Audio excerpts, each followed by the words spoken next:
So hello guys, ngayong araw nga po pala na ito ay nakakatuwa dahil nga po isa sa ating mga followers ay bumisita nga po pala dito sa aming tahanan. Ayan nga po pala si Ma'am Josie at kasama niya nga po pala dito ay ang kanyang anak at ang kanyang manugang. Like, gusto mo? Ayun, may pasalubong kay nanay.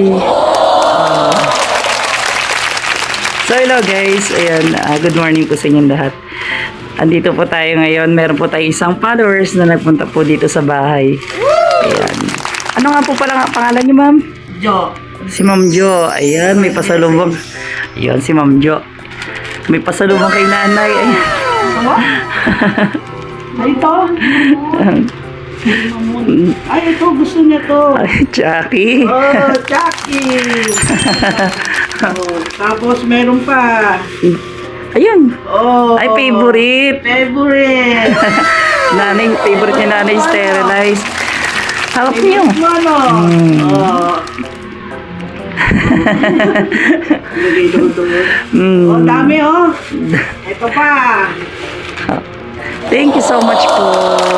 Kaya maraming salamat po. Maraming salamat nga po pala sa mga shinare na blessings ni Ma'am Josie sa amin. Ayan. Thank you so much po sa gift ni Ma'am.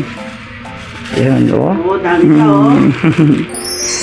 Malayo pa binahin niyo po niyan. Lasma. Bali po nung bumiyahe po kayo, nakamotor lang din po kayo. Mula Dasma hanggang dito. Uy, ano? Dami, no? Grabe kinis sa biyahe.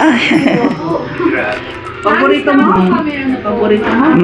Lagi ito kinakain mo, ano? Yan nga lagi binibili ko po sa kanya eh, sterilized pag ako po ano. Opo. Tapos, Ayun, diaper niya. Yun. ayos mo. Thank you so much po. Dami? Dami? Ganda na natin. Pogi din natin. So yun na nga guys, sobrang nakakatuwa lang kasi ito yung unang beses na may pumasyal nga po palang followers namin dito sa aming tahanan. Sobrang saya nga guys dahil dito ko nasasabi na marami palang taong nagmamahal sa aking ina. Dito nga guys kitang kita kay Ma'am Josie na sobrang bait niya at yung kanyang pangungulila sa kanyang ina. Dahil nakakalungkot mang isipin na ang pinakamamahal ni Ma'am Josie na ina ay pumanaw last year. Dito ko nga nakakwentuhan si Ma'am at naramdaman yung pangungulila niya sa kanyang ina. Salamat po sa pagpasyal po ninyo.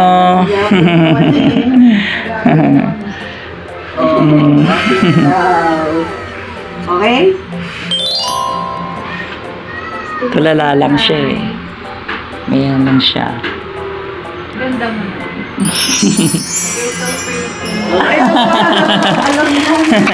Alam niya maganda siyang, maganda ka no? Ganda. Ganyan ka lang. Tara, gala tayo. Gala. At dito nga'y kitang-kita yung pagkasabik at yung tuwa ni Ma'am nang makita niya ang aking ina. Kahit papaano, nawala yung lungkot at kirot sa pagpanaw ng kanyang ina. Dito nga'y pagkatapos nga namin magkakwentuhan at magkakamustahan ni Ma'am Josie, ay nagpaalam na rin silang umuwi dahil malayo pa ang kanilang uuwian. Dahil sila Ma'am nga po pala ay sa Dasmariñas, Cavite pa po uuwi. Kami po ay taus-pusong nagpapasalamat po sa inyo Ma'am Josie sa kabaitan po ninyo. Naway mag-ingat po kayo sa inyo pong pag-uwi at gabayan po kayo ng ating Panginoon. At ganoon na rin po sa aming mga followers or sa mga angels na nandiyan palagi para po sa amin at nagmamahal sa aming ina. Dito natin masasalamin na marami pa ring mga anak ang malapit at may mabuting puso pagdating sa ating mga magulang, lalo na sa ating mga ilaw ng tahanan. Sa kagaya ni Ma'am Josie na aming followers, alam ko at ramdam ko kung gaano niya gustong mahawakan at makausap ang kanyang ina. Hanggang dito na lamang po. Ito po ang buhay ng may alagang ina. Hanggang sa muli, paalam! Thank you so much. God bless you all, followers.